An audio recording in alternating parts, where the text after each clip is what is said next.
Confia no Senhor e faz o bem. Habita na terra e alimenta-te da verdade. Muito bom dia. Com essas palavras do salmista Davi, nós começamos mais um dia.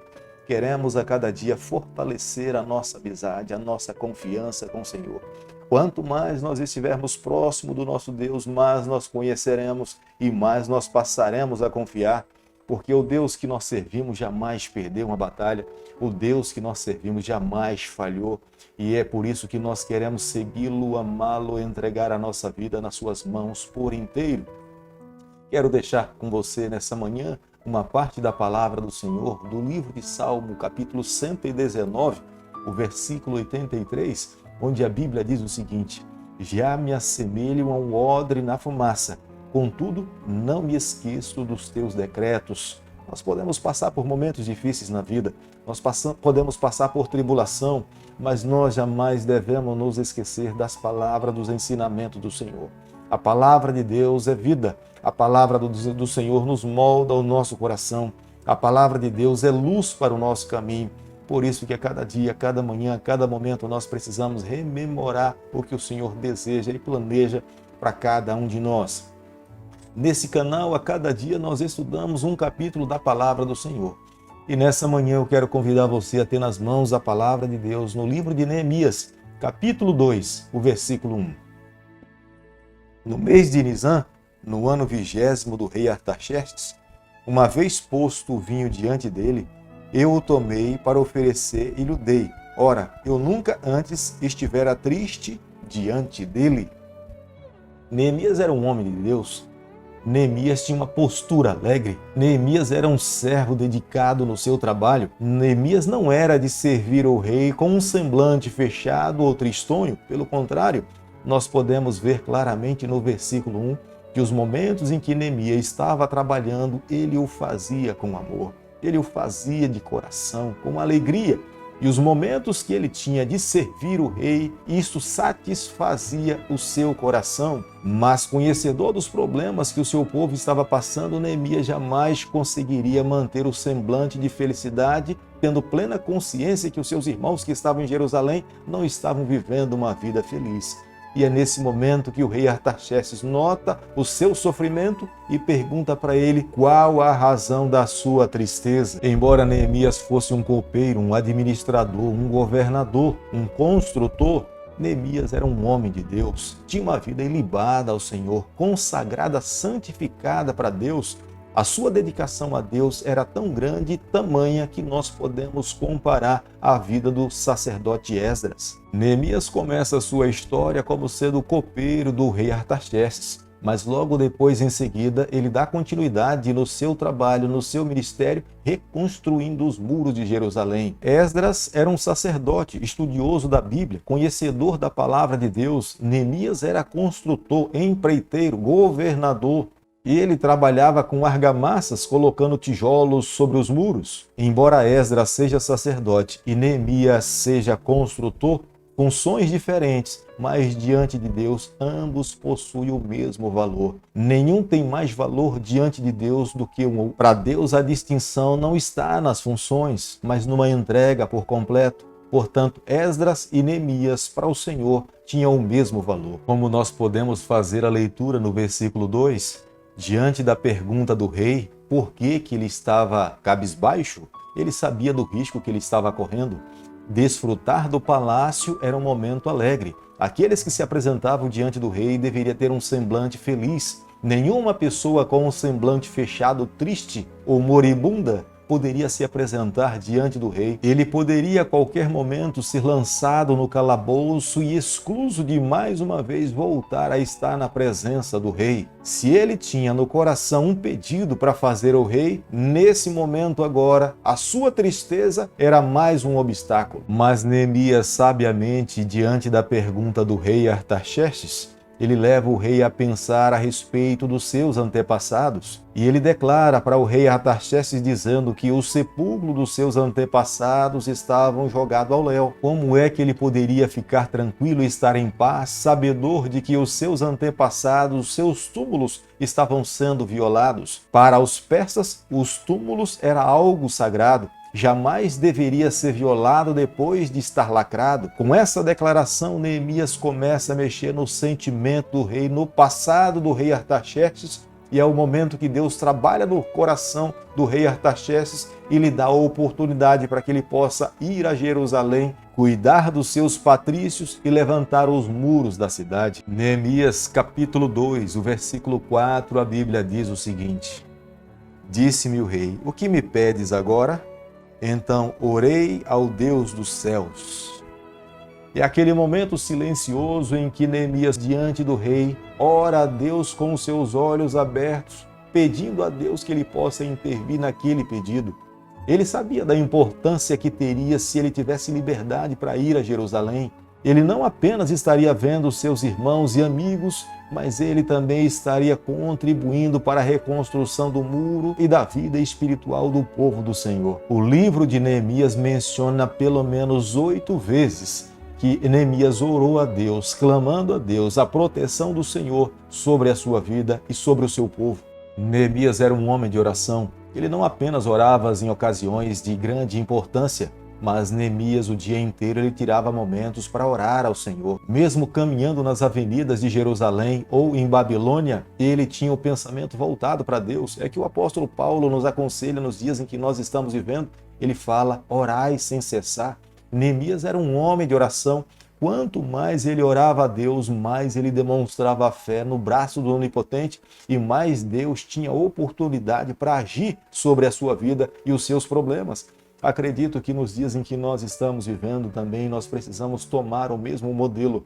Nós podemos ser homens e mulheres de oração, não exclusivamente em lugares específicos, podemos também, mas acredito que na nossa viagem, nos nossos trabalhos, nos nossos afazeres, no nosso lazer, nós podemos sim tirar momentos, mesmo com os olhos abertos, falarmos com Deus, conversarmos com o Senhor e pedirmos a proteção do Eterno. A chegada de Neemias em Judá não foi nada fácil.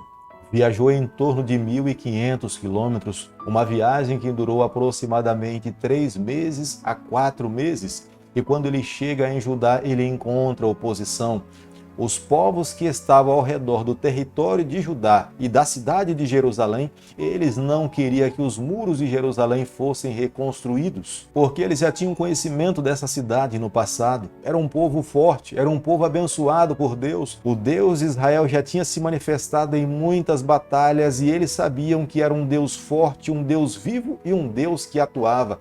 Se esse Deus agora se unisse com esse povo e reconhecendo que esse povo vivesse em fidelidade a Deus, eles se tornariam invencíveis e imbatíveis. É a razão pela qual as nações se opuseram à reconstrução e à chegada de Neemias. Tenha certeza de uma coisa, isso se dará em todas as gerações. Quando homens e mulheres de Deus se levantarem para trabalhar para Deus, sempre nós nos depararemos com oposição, não apenas no período de Neemias, mas nos dias também em que nós estamos vivendo. Quando eu e você nos levantarmos para trabalharmos para o Senhor, para anunciarmos as boas novas de salvação, para testemunharmos que temos um Deus soberano que governa sobre as nossas vidas, tenha certeza que as hostes adversárias irão se levantar, ou então ele irá enviar os seus mensageiros para que se tornem um empecilho no avanço e no trabalho da obra do Senhor. Neemias capítulo 2, o verso 10, a Bíblia diz o seguinte: Disto ficaram sabendo Sambalate, o Eronita, e Tobias, o servo amonita, e muitos lhe desagradou que alguém viesse a procurar o bem dos filhos de Israel. Sambalate era o principal opositor de Neemias. Ele era o governador de Samaria.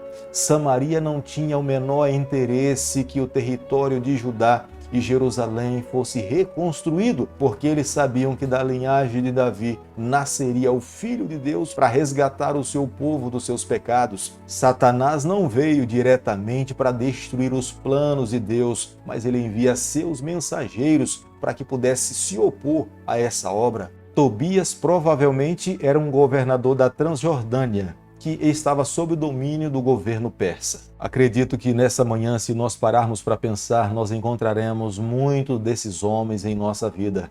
Quantas pessoas têm se oposto ao teu trabalho quando nós estamos fazendo algo para o Senhor? mas nós precisamos tomar as mesmas atitudes que Neemias tomou. Precisamos estar envolvidos na obra de Deus. Há muitas pessoas que querem tirar de nós o foco, o alvo pelo qual nós estamos seguindo.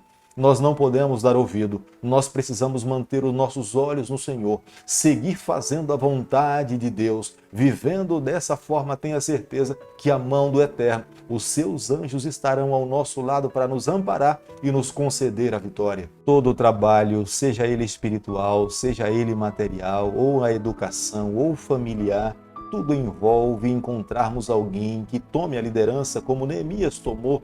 É necessário buscar pessoas capazes para que possam estar ao nosso lado para desempenharmos as obras. Foi isso que Neemias fez. Homens consagrados, homens que confiavam no Senhor, homens que estavam dispostos a ser pastoreados pelo seu líder. Quando isso acontece, olhando para um único objetivo, grandes coisas, grandes obras são feitas em nome do Senhor.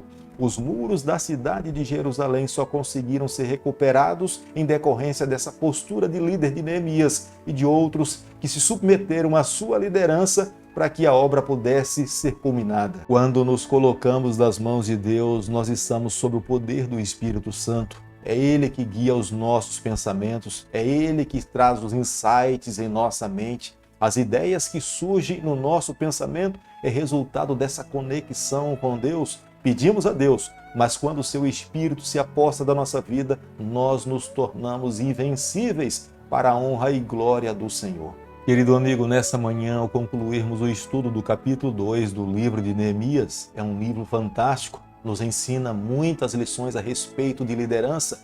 Acredito que eu e você, nós precisamos tomar a primeira lição. A primeira delas: antes de desempenharmos qualquer empreendimento, nós precisamos orar ao Senhor. Não importa a condição do corpo, mas se o nosso coração estiver debruçado diante de Deus, como aconteceu com o coração de Neemias, Deus irá ouvir a nossa oração, Deus irá atender o nosso pedido. Neemias estava em pé, estático diante do rei, mas o seu coração estava debruçado diante do governador e do rei do universo.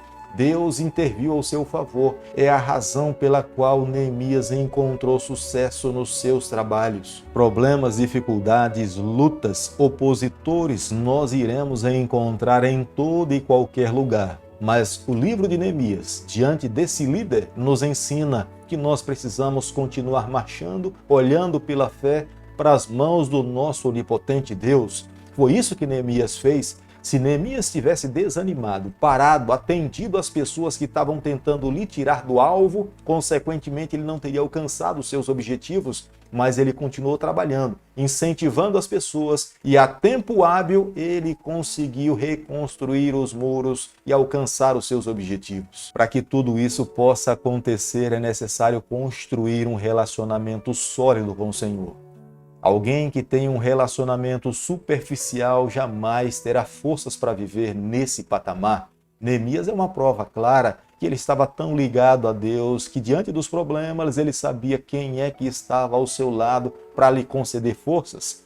E isso de fato lhe fez um homem cada vez mais forte e a sua força espiritual foi contagiante para os seus liderados. Por isso, amigo, que nessa manhã, nesse momento, antes de sairmos para as nossas atividades, ou se já estivermos no campo de trabalho, nós devemos, ligados a Deus, influenciar, contagiar aqueles que estão ao nosso lado, para que as nossas atividades, para que a obra do Senhor jamais possa parar. Querido Pai, nas suas mãos, nessa manhã, nós nos colocamos, confessamos as nossas falhas, queremos ser do Senhor a cada dia. Molda o nosso coração, nos abençoe e nos guarde, nos livre de todo mal. Nós oramos, nós pedimos e o fazemos em nome de Jesus. Que o Senhor te abençoe e te guarde. Ele faça resplandecer o seu rosto sobre você, que Ele tenha misericórdia de você, que sobre você nessa manhã Ele levante seu rosto e conceda a sua paz em nome de Jesus. Amém.